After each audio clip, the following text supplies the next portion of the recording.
actually going to be here during first, second, and third hour to work with all of our students and to give us feedback on our performance. John Pasquale, who's the director of bands over at the University of Michigan, we're sending him our whole concert via Dropbox so he can hear it tonight while he sits at his home table, writes out a whole bunch of notes, and then he'll be in here tomorrow to work with all of our students, as well as a few soon-to-be music educators out in the field. So what our plan is today is to feature a couple of our chamber ensembles, and every one of your sons and daughters was in a group quite like this, and it's always interesting to watch the freshmen in December when I break them up into their groups and I hand them their music, and they look at me, and I believe the best expression from them is, "Oh, heck no. This ain't gonna happen." And then suddenly, through a lot of hard work and a lot of really achieving independence, that's what that unit is all about. And they become groups of independent musicians who are social and actually have a pretty extraordinary time. Our lighting this evening is going to be a little bit off because our light board upstairs has officially gone down, and what that light board means is that every single light in the entire place connects into a singular master unit that they can turn on and run through a computer, and that has gone down. And I would like to take this opportunity to have you look in your program, and there's some information there about the bond, in which this is one of the things that would help us out with. This was not planned in any way, but is a very solid example as to. And the only thing that I will ask you to do is please make sure that you do turn out and vote and express your opinion, and please be a part of the political process. So in the pit, we have our sophomore saxophone quartet, who will be playing a string quartet transcription of the Mozart in E. So Evan and Kyle and Dominic and Marcus, I will turn things over to you.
next is our symphony band, brass quintet, and I think they're trying to take a couple of moments, buzz some notes, retune, things happening. I think that why I do this every day and why I come back to it every day is, I mean, I've been doing this since I was 8 years old. And why I come back every day is watching this is whether or not 98% of my students do not go on and study music at college level. What they learn here is a skill set that really demands excellence. I want my surgeon to be a musician. I want my pilot to be a musician. Because if you think about it, an A is 90% or higher, and I really don't want a pilot who lands the plane 9 out of 10 times right. So this really forces a level of concentration and also a level of artistry and a level of intellectual approach that nothing else can. So I'm sorry. Yeah, Roxy, go ahead.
once you do something like that, speaking in public or doing something else where you have to stand in front of people and present, it's really suddenly not quite so scary anymore because all you're doing is talking instead of all of this.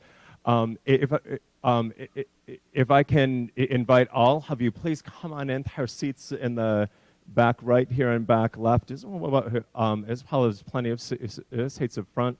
No reason for anybody to be uncomfortable this evening. On stage is our freshman band, and these young men and women this year have grown so much I can't even explain it to you. The piece that we'll be playing for you, Three Chinese Miniatures, is actually a derivative of three Chinese folk songs.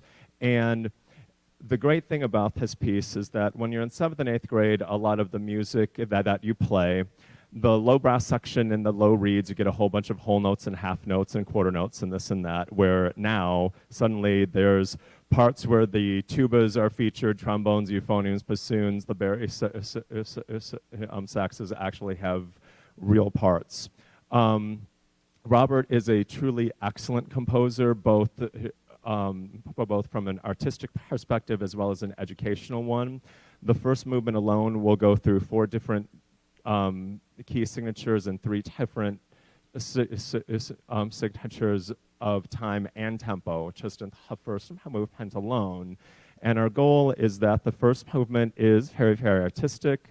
The second movement is going to be absolutely beautiful, and then the third is energetic and exciting. We're going to take a couple of minutes and just kind of like re-warm up, cut our faces back, tune, cut our reeds wet, and we'll be with you in about 4 minutes, okay? Thank you. Play some notes.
On stage is our 2005 concert wins, and we take you from China to France now. And these are a compilation of 15th and 16th century folk tunes that basically Mr. LaPlante has turned into modern fare. The first movement, Puff Ferret, imagine a French version of Duck, Duck, Goose, and that's exactly what this is. You can imagine a whole bunch of unruly 3-year-olds running around. And the second movement, the Laurel Grove, very, very relaxed and beautiful movement, and well, interspersed in it, I kind of think he ripped off Mussorgsky. The middle movement sounds a little bit too much like the children's garden from the pictures at an exhibition that we played last year, and Symphony Band, you can be the judge of that, but I really think that it's just outright thievery of a lot of thematic content. And then the third movement, King Dagobert, the only person who can make fun of the king is the court jester. And this is supposed to be a very, very over-pompous version of what the king is supposed to look and sound like.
So we go from China to France and back to America, and we have our own ways of writing and doing a few things here. I need to take you back. It is 1941, and your composer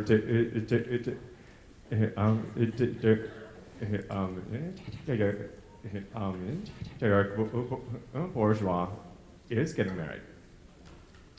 And he tells his wife that I'm going to write the processional for our marriage. She, of course, is touched. He decides that he doesn't want one of these very stiff people walking down. So he decides, well, I'm going to write something that's more flowy and pretty.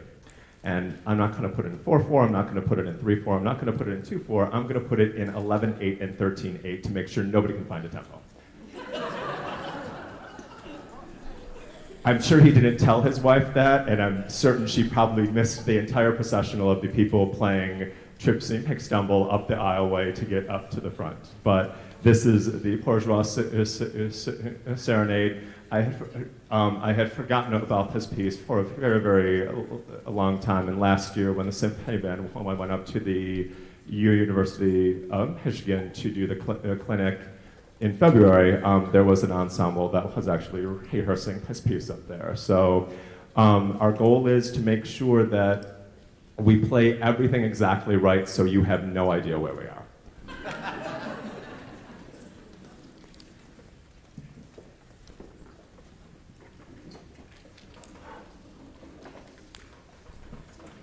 Let's keep this thing moving along. Okay, here we go.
So I need to walk you through this, or this is going to go by and you're going to do this. Because this is Paul Hindemith, and this is a man who doesn't compose, he is an architect, and this is thematic layering upon thematic layering upon thematic layering upon. I have played this piece twice, I've conducted it 4 times, and I know everything about it, and I have no clue on the planet how he wrote what he wrote. The thematic material is done in descending prime medians, and there's 4 themes that are rolling around pretty consistently that I'm going to introduce all of you to right now. So, would everybody just play the first bar?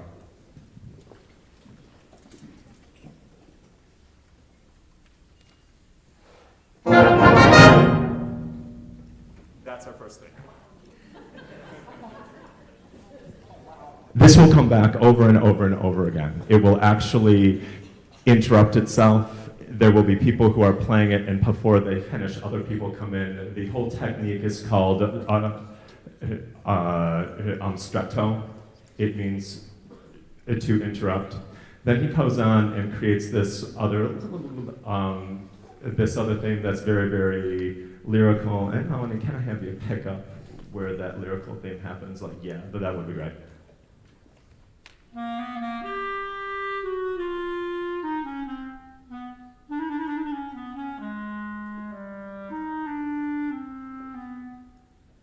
And this theme, just to play the first 4 notes again. Eventually, it breaks down so that you are hearing this every count from a different, like clarinet twos, French horn two, but it's just all over the room. Our job is to make sure that all of this music, that you have an opportunity to wrap your ears around what's important. Some of the most challenging things in this piece are not important to the overall structure musically. Kiki and Andrew kind of put you guys on the spot. Can you guys play this scherzando, all of you?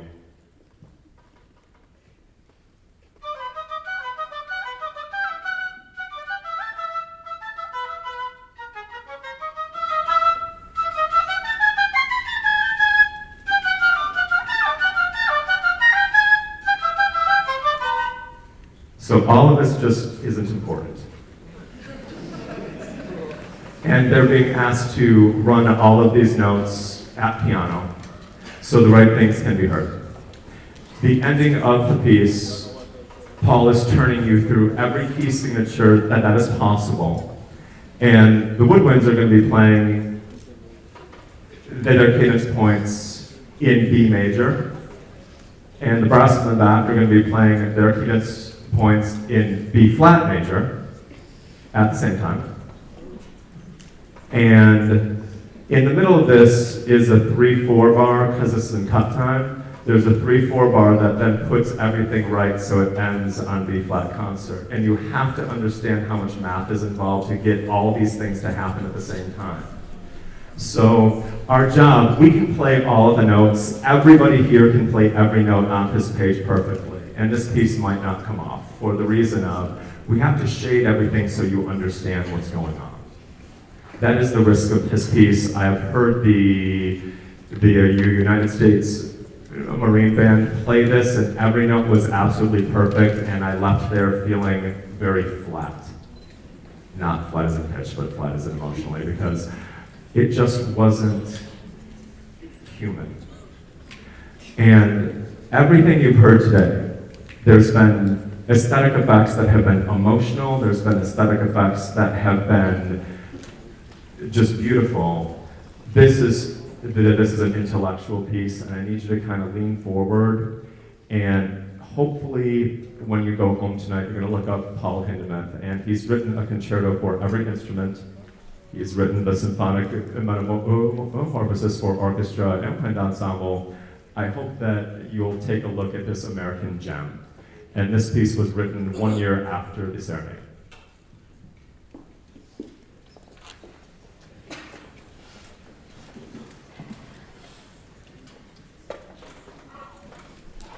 Try and remember every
I have a dear friend who I call whenever I'm about to hand that piece out, because when I handed it out my first time to a high school, I really wished I hadn't.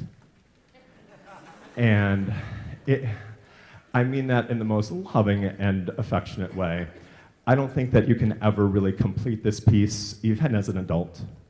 And when I call him, I say, okay, do you remember when I talked to you about 18 years ago and I said if I ever pull this piece out, fly here with a ball peen hammer and hit me on the forehead repeatedly and say no. And then he's like, well, why do you want to hand it out? And he's like, you know how much it frustrates you because you never get in far enough. And I think that there's something so incredibly unique and so incredibly human with his writing that I think that you have to play him before you leave high school. So when you're an adult and you pick up a playbill for the orchestra and you see Paul Hindemith, you buy a ticket and you go. Because you don't quite know what you're going to hear, but you know it's going to be incredible. So if you're a senior parent, I'm going to just say this to you because I said this to your children a couple of days ago and my heart just stopped a little bit. Monday I'm going to be handing them out the last literature that I'm going to hand them. And the concert is in May. And I know that there's a lot of time and a lot of space between here and there, but I know that May gets a little bit crazy, and I just wanted to say thank you to all of you for being able to navigate everything that you have to make sure that your child has a music education.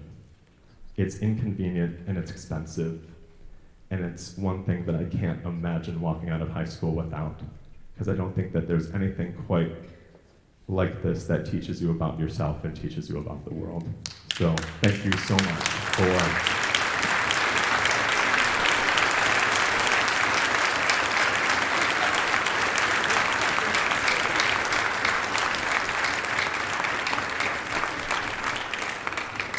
So I will see all of you again in May. There's a couple of shout outs I have to do. The marching band informational meeting is ensuring it's March 31st, right? I'm not crazy.